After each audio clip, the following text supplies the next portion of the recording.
So how are you? I'm very well, thank you. I've had a nice day. Not that I can really remember now, but I remember being outside with Khaleesi and it was sunny, which was very nice. Nice. Yeah. Yeah, we had a really, really wet month. And what happens where I am is that sometimes a cloud just comes in and you're in a cloud for about a month. So it's Mm, been really, really wet. And then about the last 2 weeks, we just had sunshine every day. And I just love winter sunshine. It's my yeah, favorite. it is nice. It is nice. So I'm very much exploring the truth Yeah. and getting more into the body. And I understand there's no way out of suffering, I guess. Um, I don't know what you mean by that. I nodded, but I'm not sure exactly what you mean by that. well, there's always things that are not quite the way you want them to go.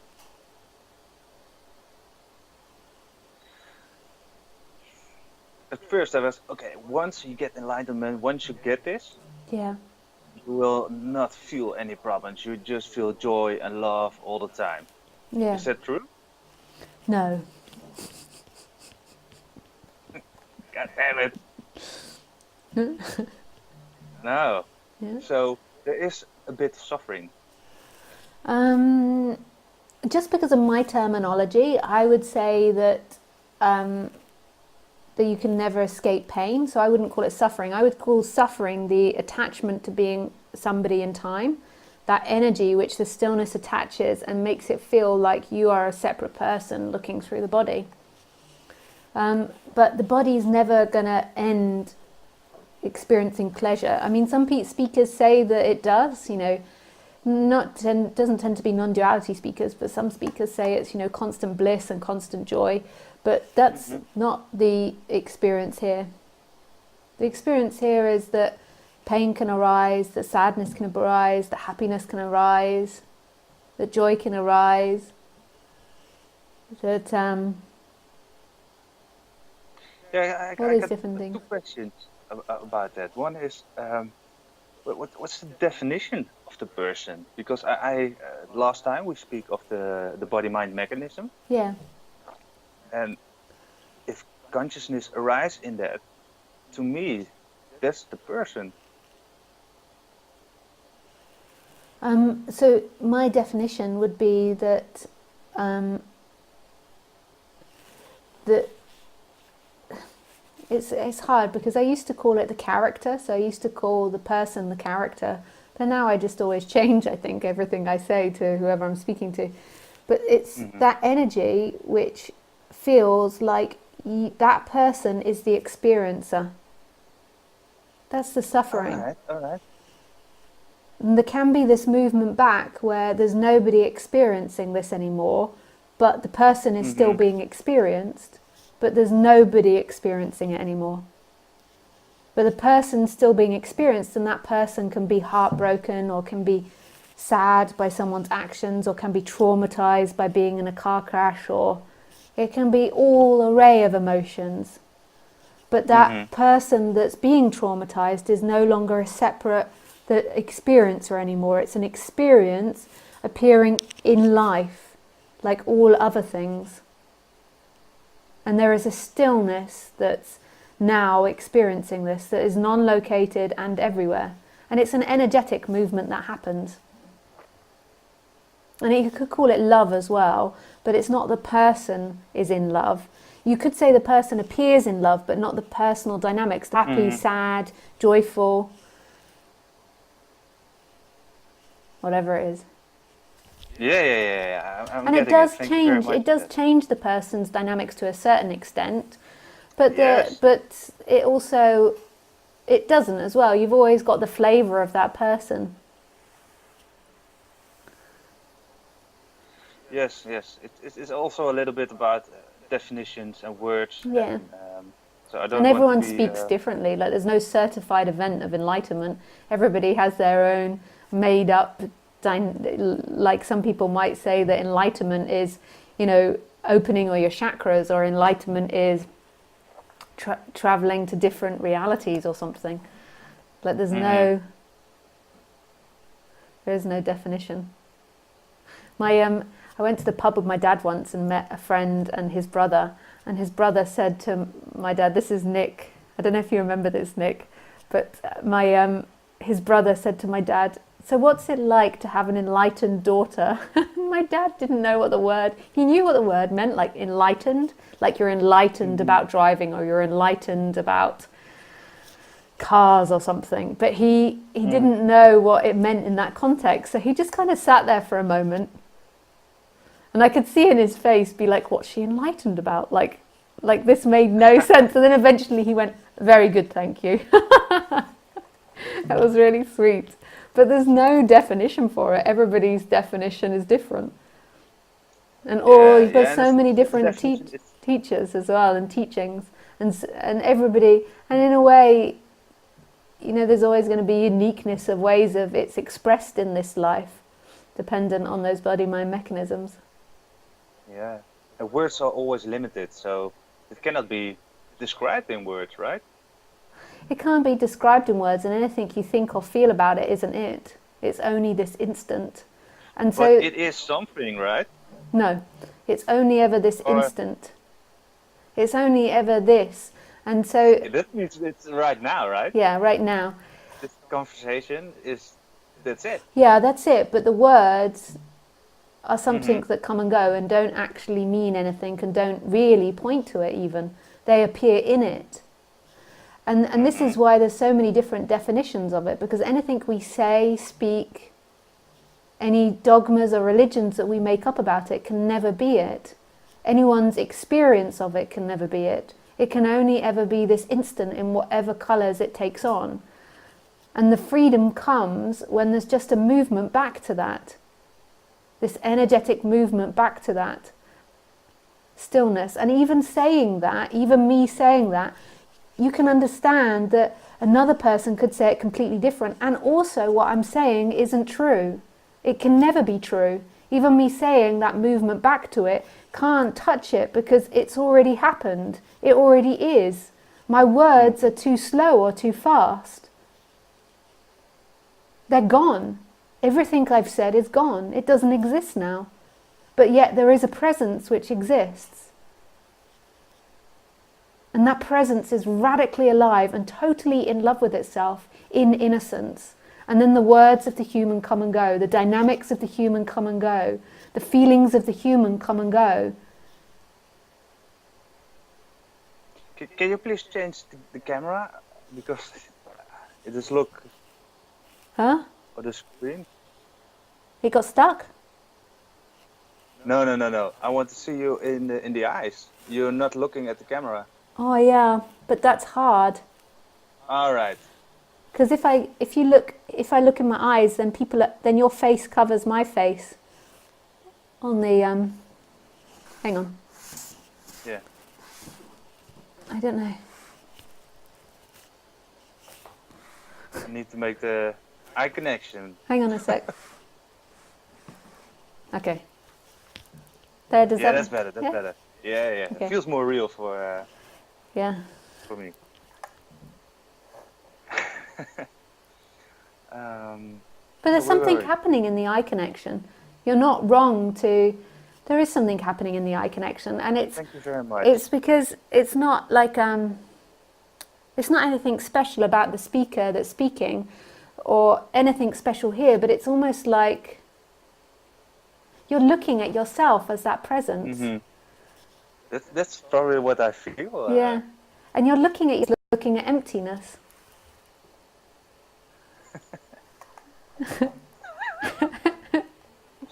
Yeah, and it really feels like love. And it is total and utter love. Your nature is love. That nature is stillness, is love. This love though doesn't belong to the human. It's something beyond that. And it's reflecting of your body, and I observe it. Yeah, it's funny the way it works. I don't have any words to describe it, but that seems to be what happens, and why there's been the speaker, because that's the speaker I remember, like, I had massive awakenings around animals because animals are totally empty, and I just have this experience. I'd look at them, and then there was just emptiness, looking at emptiness.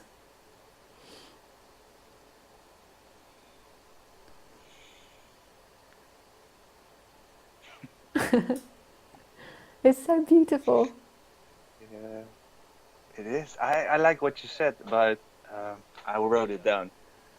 Everything is love, and nothingness is knowing. Yeah, yeah. I mean, I'm always changing the way I speak, so you can't hold on to Hmm. it. But No, no. the presence, the manifestation of it is total love. It's like total giving. So anything that comes into existence is coming from this absolute giving of life. It's a love affair. It's like the mother giving birth. It's Uh, like the way that everything gives birth to this. And then the the looking is where everything disappears into. This is where nobody suffers, nothing suffers. So the animal that goes to the slaughterhouse and is killed doesn't suffer because mhm. there's nobody there to suffer. So there's nobody that ever actually suffers. When there's identification with the person and with the pleasure and pain and the story of the person, then there is suffering.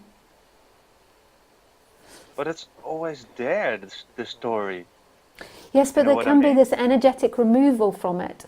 And there is, like Okay. Lisa has stories and Hmm. she has things that she can get sad about in stories or happy about in stories, but it's not me anymore.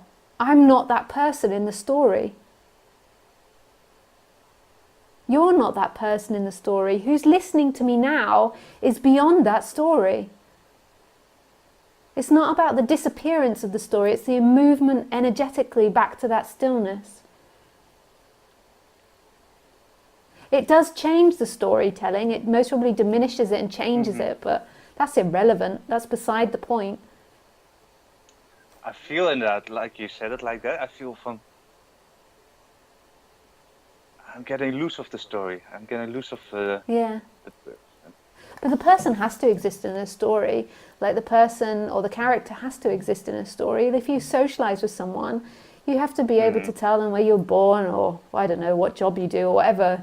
Hmm. Like there Hmm. has to be, and there has to be interactions and dynamics with people. That's always going to Yeah, exist in the human world, and that's not something to be escaped from. It's the movement back to that empty experiencer, and then the body does, and the person does what it does, and there's always an openness to looking into that, but that's not you anymore.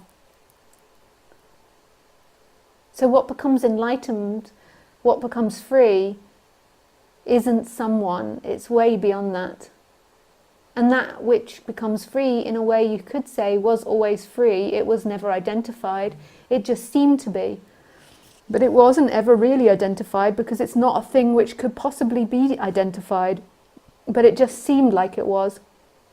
Just like if you put on Google goggles now, have you seen the Google goggles? And you are watching yeah. through, But it's so real. yeah, if you were watching through Jim Carrey's eyes or somebody's eyes, if you had these goggles on and you're watching through their eyes, and then it's Mm-hmm. like basically you can never be affected by anything that happens in Google goggles ever. It's Hmm. something that's happening, but it's Is that really basically how you feel? How you basic. experience life? No, no. But the illusion is that you believe that you are Jim Carrey. Hmm. No, me as the experiencer can never be affected. I'm always free. The person, though, can be. If you poke Lisa, she cries. If you slap Yeah. Lisa, she cries. If a dog chases her, Yeah. she gets scared. But the watcher, the experiencer, is never affected. It can never be affected. Who I truly am can never be affected. Lisa can be fear, can be sadness, can be jealousy, can be anger, can be whatever. You cannot escape the sensations, right? No, that has to carry on. It Hmm. improves, Lisa's improved, but she still has her conditioning, and Hmm. there's Hmm. always room to improve her conditioning. She can always become, in the limited world, a better person. Hmm. Ultimately, she's perfect, but she can always become a better person. Yes, yes, that's. I think the um, confusion in my case. seemingly black or white. Like Yeah. once you get enlightenment, the person may be there, but you will never feel or never attach to somebody hurting you. But No, that's not true. no, No. no, and that's what I mean with you cannot escape Yeah. suffering or Yeah. being hurt. And this is really important point actually, because this is often why we like non-duality, is because we think it's a way of getting out of hurt or getting out of feeling. Yes. But it's not. So say if, this happened to a friend of mine who's a speaker. Actually, it's happened here that they know someone that was listening to their talks and killed themselves, and they knew that person very well, and and they were sad for months. Sadness arose for months after that. And then it's also happened to me, but I didn't actually know them very well. But I have known some people that come, but I really didn't know them very well. But she knew them quite well. And there can be sadness, after a love affair breaks up, or you lose someone for their life. But it's we as a separate person, what we see suffering is something happening in life. So we see suffering as feeling that sadness. We see suffering as events. But this is a sensation. The suffering actually is the attachment to always wanting pleasure and avoiding pain. Like you've got to, if you didn't have sadness when something happened, this makes you a psychopath, a definition of a psychopath. It's so important as human to have feelings, to have remorse if you treat someone shittily. And I can have remorse if I've treated someone badly. Yeah, that's good. Yeah, it's really important. I'm trying to think of examples. I try to always give examples of it so that people, so that you or anyone that's listening doesn't get deluded about this idea of cutting themselves off and going numb. And that's what the person imagines, because you're afraid of your feelings. But there's nothing to be afraid of. The fear is the person running away from it. I know it feels like there's something to be afraid of, but it's actually, the problem isn't the feeling in itself.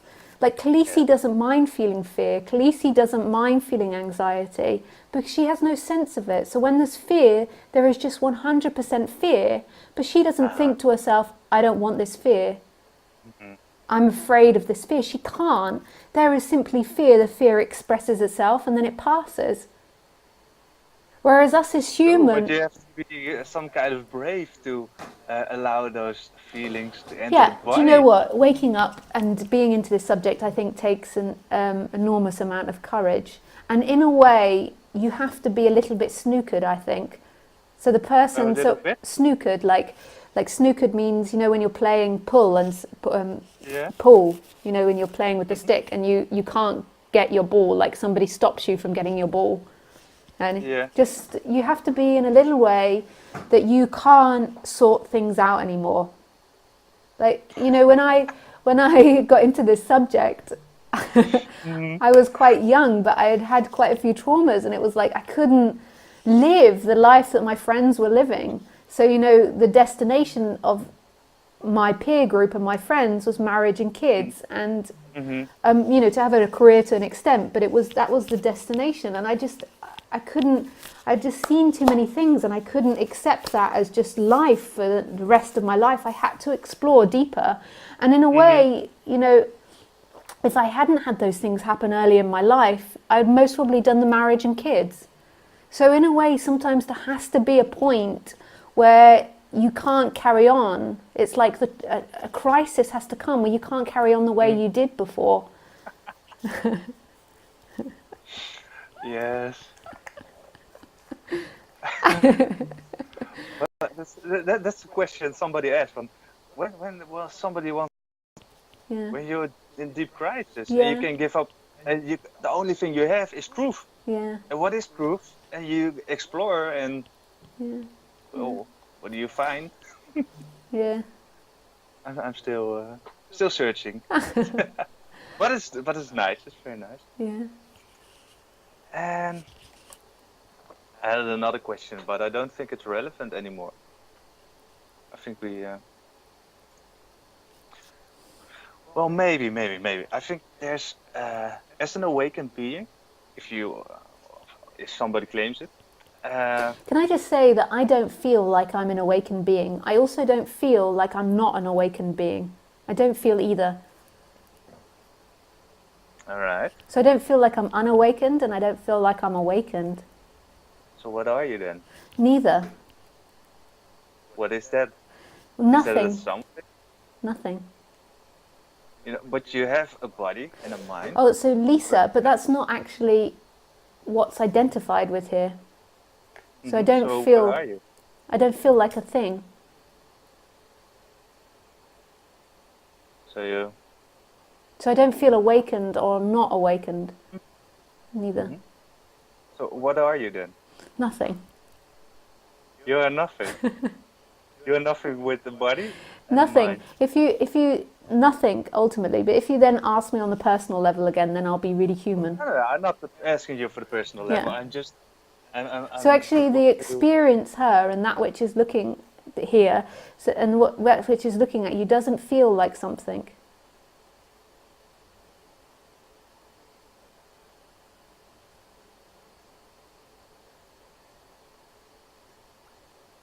The nearest I could get to maybe would say love, but I certainly don't feel like I'm enlightened, awakened, not Mhm. awakened, not enlightened. Neither of those. It's like when someone says that, it's always like, oh.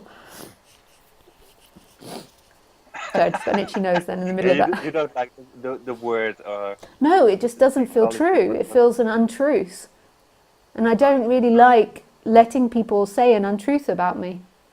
Mm-hmm.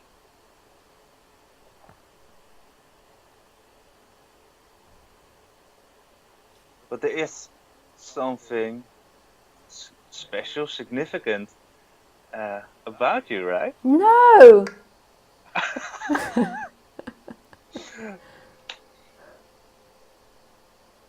Only in that this is, only in that I am, Mm-hmm. not in any other way.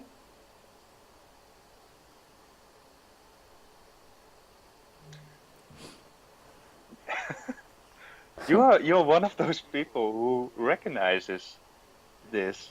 No, that's in your dream. That. Mm-hmm. I'm just sitting here speaking. Or this is just sitting speaking. I'm not something. I am not anything. I'm not someone that doesn't recognize this or does recognize this. I'm not enlightened or not enlightened.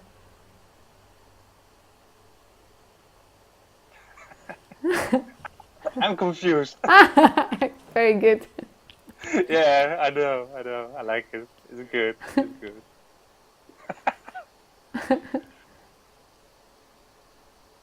But yeah. Do you know where I'm asking towards? Sorry? Do I know? Do you know what I'm searching for with these questions? Um, you're searching for. Sorry, I just have to check that I'm being. Um, you're searching for me to say that I'm different from other people? No, absolutely not. No, no, no. Um, what you are, um, because I believe we are the same, like consciousness. I don't know. I know you don't like that word. Um, but what the truth is, what we are. Yeah. I like to hear that, or see that, or experience it, or But know it. you don't get it. You don't get to have that or know that. What is it that looks at me now? Mm-hmm. Who is it that looks at me now? Your mind interprets that you as something look at me. You as somebody that's unenlightened. You as someone that's happy, sad, feeling good, bad. But actually there is nothing looking at me. There is simply looking happening for no one. There is this endless space that's experiencing itself. And that is non-definable. And then it looks through this human, and then on the human level you can say, oh, I'm happy, I'm sad, I'm good, I'm bad, I'm right, I'm wrong, whatever. But the looker isn't a thing. Thank you very much. That was that was what I was looking for. This answer. Ah, very good.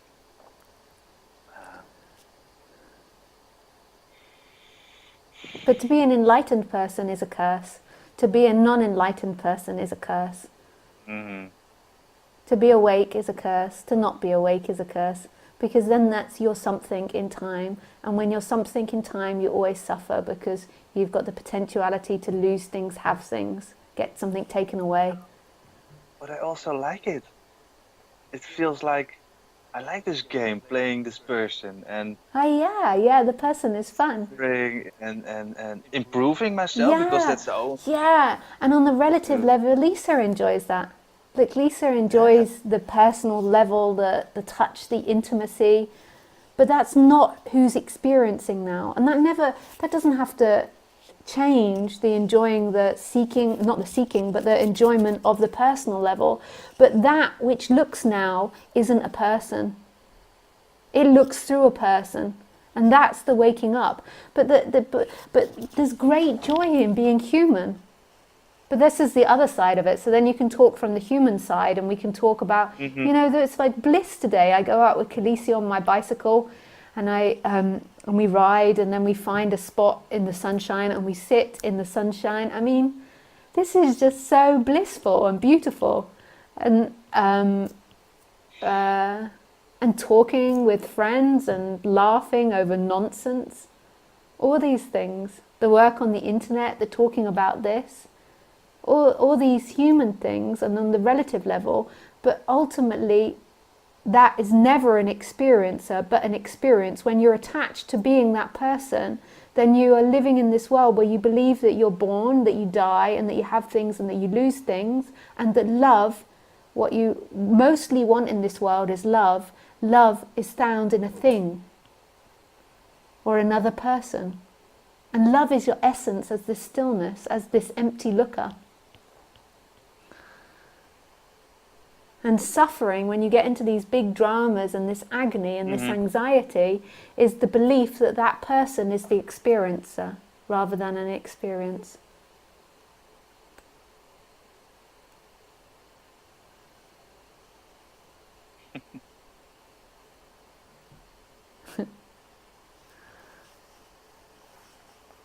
I feel like I'm a bit afraid Yeah, to really grasp the yeah, concept about losing my life a little bit. Intellectually, I know it's not true. We just yeah, discussed it, but yeah. And that's so, how I feel but about that's really good that you've recognised that. And so where do you feel that fear? it. Yeah, in the solar plexus, Yeah. And so just in the the body. recognition of that is really beautiful, because now you can give that a bit of attention and begin to see how untrue it is. Like that it will produce stories or produce ideas that aren't true. And that it's I know, but simply I sensation. don't want to get rid of it. It is like it's Yeah, so dear to me. It yeah, feels like that. yeah. So just give the fear some attention and see the stories that, you don't have to do it now, but see the stories that come from that fear. But just the recognition is changing Mm, things. feels so good. Yeah.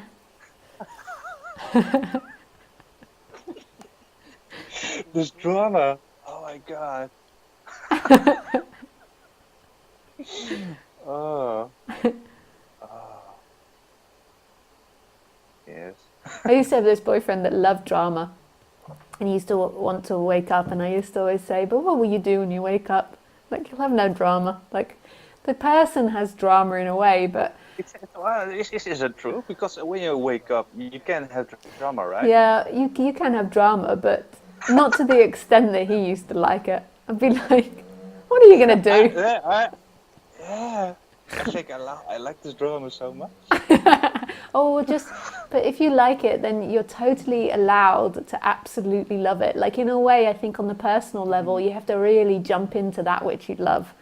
And if you're loving the drama, then just go ahead and do and be that drama. Yes, but I'm kind of done with the drama. I like it because that's such a drama thing to say. I like the drama, but I'm kind of done with it. It's like the new drama. Yeah, that's true. That's true. That's a new drama. Oh my god. But I love it, but I'm done with it. It's like breaking up with a yeah, girlfriend. I love her, but I'm done.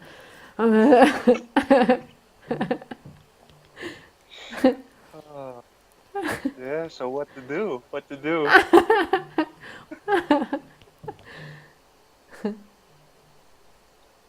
Well, I also love exploring this and exploring what it's like to be human Yeah, or consciousness or whatever you call it. yeah, Truth, exploring truth.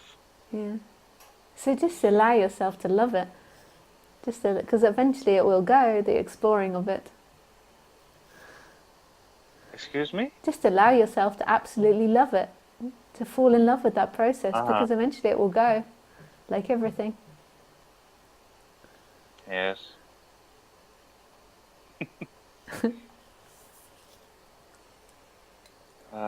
Very nice, very nice. Yes. You see, yeah. You'll notice that when you watch it back, that you move a lot on your chair. I can't do that because I've got a That, limited box that I have to fit into. I have to stay very that's still. yeah, that's the handy thing of the tablet thing. Yeah. Yeah. And I think you've got a swingy chair like me. I do. Uh, You see, you're yeah. the Maybe I'm. everything. You're the everything. Well, people at home are watching. You're the everything. You're the movement, and I'm the black. I'm all in black, and I'm sitting here still. I'm the stillness. You're the everything. You see, we're two perfect What the? representations of it. You see, and what the Yeah. person does is the person sits in the middle of that bit, in the middle of the nothing of everything, and the person is this energy which is trying to hold on to the everything, rather than just letting it play. Yeah. Just let it play. Just let it be. Mm.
Oh, thanks, Sweetie. Nice to talk to you again. Thank you very much. It was very, very nice. Thank you very Yeah, much. lots of love. Bye. Bye bye.